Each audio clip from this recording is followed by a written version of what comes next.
इसमें 100 मीटर के नीचे दायरे में जो अरावली का पहाड़ है उनको खत्म किया जाए, खनन माफिया किया जाए। क्या लगता है आपको, क्या ऐसा क्या कदम केंद्र सरकार क्या भूमिका रही है? देखिए, जब से नरेंद्र मोदी जी आए हैं, आप अगर देखेंगे तो हर क्षेत्र के अंदर हमें नुकसान हो रहा है। इनका जो भारत की बनावट है, चाहे प्रकृति की हो, चाहे एजुकेशन की हो, चाहे संवैधानिक संस्थाएं हो, चाहे बैंक हो, इनकी तरफ ध्यान नहीं है। इनका ध्यान मात्र धर्म के नाम पे लोगों को भ्रमित करना। और जो अरावली है उसके वजह से बहुत सारे हमें फायदे हैं। अगर कोई भी गलत निर्णय होता है तो आने वाले समय में, जिस तरह से दिल्ली में अभी आपने प्रदूषण देखा है, हालात बहुत खराब है। अभी हम रैली में गए तो हमने सोचा कि कोई ओस पड़ रही है, बाद में पता लगा कि सारा प्रदूषण। अरावली बहुत सारी आपदाओं को रोकती है, तूफान को रोकती है, आंधी को रोकती है, बारिश को भी जहाँ संतुलित करना चाहिए उधर भाव रहता है। इसलिए केंद्र सरकार की जिम्मेवारी है कि वो जो प्राकृतिक हमारी जो अरावली पर्वत है उसकी सुरक्षा करे, उनको सुरक्षित रखे, ताकि जो प्राकृतिक हमें लाभ मिल रहे हैं उससे हम वंचित ना हो। क्या लगता है इससे, क्या लगता नहीं है जो खनन माफिया है उनके लिए सरकार ने, केंद्र सरकार ने रेड कार्पेट बिछा दी है? मैं वही कह रहा हूँ कि ये केंद्र सरकार तो पूरे देश को बेचने में लगी हुई है।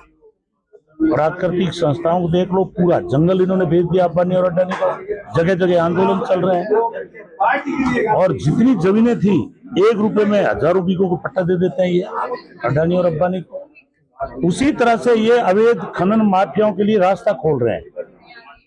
किसी तरह से इनको तो आय होनी चाहिए। जो पार्टी बिल्कुल इसके पास में आज 2004 में शायद 81 करोड़ रुपया था, आज 10,000 करोड़ रुपए तो इनके फंड में है। इलेक्ट्रॉन बोर्ड वाला जो आपके सामने आया है, और जिस तरह से इन्होंने पूरे देश को अंबानी और अडानी प्राइवेटाइजेशन जो किया है, और इनके बड़े बड़े कार्यालय, बताओ आरएसएस जो है एक सामाजिक संस्था है। कांग्रेस का क्या दिल्ली में कांग्रेस पूरे देश में लड़ रही है संविधान के लिए, अरावली को अरावली के लिए हम प्रदेश नेताओं से बात करेंगे, क्योंकि ये प्रदेश लेवल का मुद्दा है, तो हम भी इस पर चर्चा करेंगे और बड़ा आंदोलन खड़ा करेंगे। गहलोत साहब ने अभियान शुरू कर दिया है, सेव दी अरावली। मैं वही निवेदन कर रहा हूँ कि गहलोत साहब और हमारे जो प्रदेश अध्यक्ष हैं, हमारा प्रदेश संगठन है, वो इस मुद्दे पर हम चाहेंगे कि बड़ा निर्णय लेकर के और इन सारी समस्याओं को पब्लिक के सामने रखे और अरावली को बचाने का काम करे और अवैध माफिया को भी रोकने का काम करे।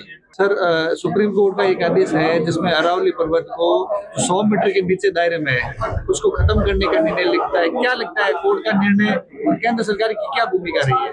देखिए, कोर्ट के निर्णय के बारे में तो कोई टिप्पणी नहीं करना चाहेंगे, लेकिन प्रशासनिक तौर पर सरकार को ऐसे कानून बनाने चाहिए कि अरावली पहाड़ जो है वो राजस्थान की शान है, हमारी प्रकृति है। इस प्रकृति को बचाने के लिए कोई भी कानूनी कार्रवाई, कोई लेजिस्लेशन पास करना पड़े तो करना चाहिए। तो क्या लगता है ये जो कानून लेके आए हैं, केंद्र सरकार की क्या भूमिका रही है? क्योंकि इससे क्या लगता नहीं है जो खनन माफिया है उनको रेड कार्पेट बिछा दे एक तरह से? ये बात निश्चित है।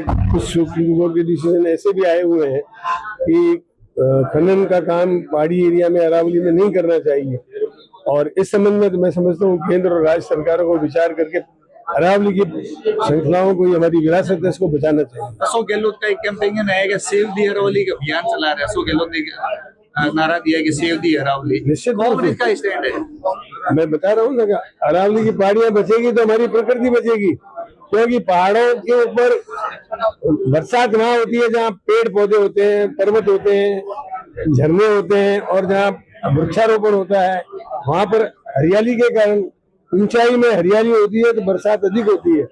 अरावली की पहाड़ियां यदि कट जाएंगी या खनन हो जाएगा तो बरसात, वैसे ही राजस्थान में अकाल पड़ता है, ठबा अकाल जो तो राजस्थान में, इस अकाल से बचाने के लिए अरावली की पहाड़ियों को बचाना जरूरी है। केंद्र सरकार को क्या करना चाहिए? केंद्र सरकार को इसके लिए कानून बनाना चाहिए।